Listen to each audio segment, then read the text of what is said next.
everybody. Today is Friday, May 5th. Happy Cinco de Mayo. It is special guest Friday. Good morning, everyone. How are you? Good morning. Good morning, host. How you doing today? I'm good. Tim, how you doing today? Good. Good morning. Thank you for having me, guys. Absolutely. As everyone can see, we have our two normal guys with me today, but also we have Tim with Mold Medics. We're going to get into a second what he does, how he helps us out, gets houses closed with that four-letter word that starts with fold, rhymes with fold, starts with mold. Everyone gets afraid of, but we'll figure out how Tim can get us through that. Before we get into the weekend, we know this week was a Fed meeting week, and talk about rates real quick. Anth, if you want to pull that up, what we have. We hit a 3-week low yesterday. It's all good news with mortgages and interest rates going into the weekend. First, we got two big things coming in the next couple of days. First comes today with the jobs report. So that will come out this morning. That can affect interest rates plus or minus. Also on Wednesday is the CPI report going over where inflation is. So those two reports over the next couple of days will help us lead interest rates into May. Of course, we're hoping those are all good news. So we see rates starting to lower, hopefully the second part of the year.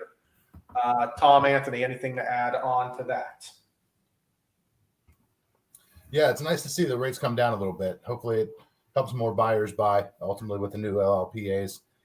That's helping some of the lower credit score buyers get some great rates, but hopefully overall it helps some of these other buyers as well.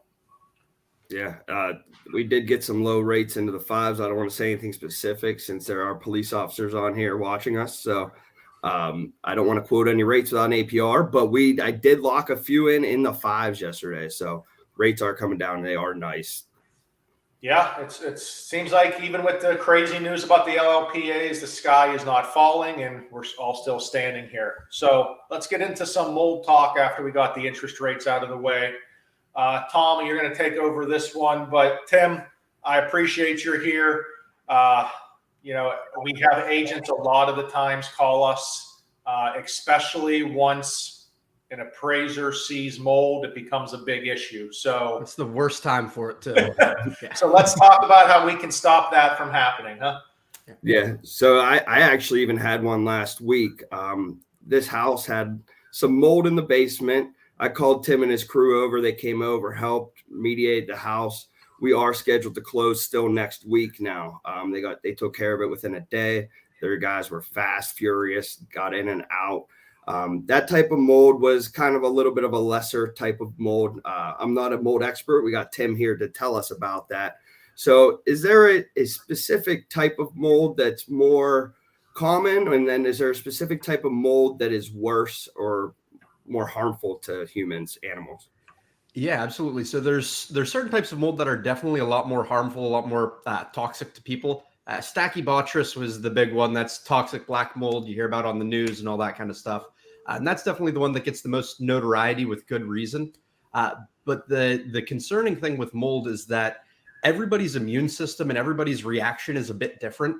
So just because there's certain types of mold that are that people are generally more reactive or less reactive to, you have no idea, particularly in a real estate transaction, who the new occupants are, if they're going to be reactive to a type of mold that maybe the previous occupants had been living with for years and they didn't really have any problems. So no matter what type of mold it is, it all is going to get addressed in pretty much the same way, and we're going to follow the same processes to remove it. Why don't you explain to us a little bit? Because what we do, we send this out to a bunch of real estate agents. That's who's really viewing this.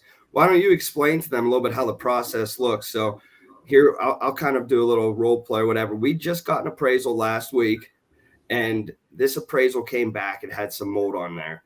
The appraiser's asking, hey, this needs to be remediated, fixed. What's the process going to look like once they call Tim? So the first thing I would recommend is ideally try to catch it before it gets to the appraisal. Because once we're at the appraisal, we're very close to the end of that timeline. And just depending on how long it takes all the parties to agree on what needs done and to loop us in the mix, that definitely creates a little bit more challenging of a timeline to execute on. And we can do it, but it's a bit trickier. So ideally, we want to catch that earlier. We want to catch that during the home inspection. Typically, most of the homeowners know about the issue. They're not generally that immune to it. They just hope that it won't get caught. And then exactly, we end up waiting and seeing it come up on the, maybe it does get by the appraiser, it does by the home inspector, and we see the appraisal come up with it. So I would say that is very common. yes. Ideally, we want to avoid that whenever we can. But that being said, regardless of when it comes up, the process is going to be fairly similar. So we're going to, you contact us, we're going to come in and we're going to do a visual assessment. And that's really going to go through thoroughly looking at whatever item was flagged, trying to identify not just if there's mold, but also why it's there in the first place. Because in order to have mold, you got to have a water problem of some kind. We're trying to figure out exactly what the underlying issue there is, making whatever suggestions are necessary. Sometimes it's simple. Something we see all the time, you'll have mold in an attic and it's from a bathroom vent that got disconnected. So the humidity from the bathroom is just going up into the attic instead of out through the roof. So a lot of times it can be very simple issues like that need fixed to resolve the underlying water issues. And then it's just a matter of remediating the mold, which typically we're done in a day. Okay. Yeah, I know the project that you'd helped me on last week was only about 5 hours. So you guys were in and out, got rid of what was necessary and kind of moved on from there. Do you have any other tips or tricks of how to prevent mold, how to look out for it as a homeowner? So as with most things, early detection and prevention is the key. So check around, especially Western Pennsylvania basements. We got a lot of damp basements. We got a lot of water intrusion issues from foundations, things like that. So making sure that you're not doing stuff like storing cardboard boxes up against your basement walls. You've got stuff, if you do have storage down there, have it on storage racks. Ideally use plastic rather than cardboard so you're not creating a food source for mold to grow on. And everybody in Western Pennsylvania should have at least a standard dehumidifier in their basement, if not a whole home dehumidifier. Just especially as we roll into summer here, we see a lot of that with the rain that we can get and the humidity. Humidity issues can grow really, really rapidly and start to cause a mold issue pretty quickly. So the other big thing, again, rolling into summer, this is a big one. We saw it a few years ago with a lot of schools. If you go on vacation for a week or more, do not shut your air conditioning off. That can be a really, really big one. And especially with real estate too, we'll see that where somebody will have a house for sale that they'll leave vacant. And because maybe they already moved, so the house sits vacant for a couple months, they'll shut the air conditioning off and those humidity levels just rise and rise and rise.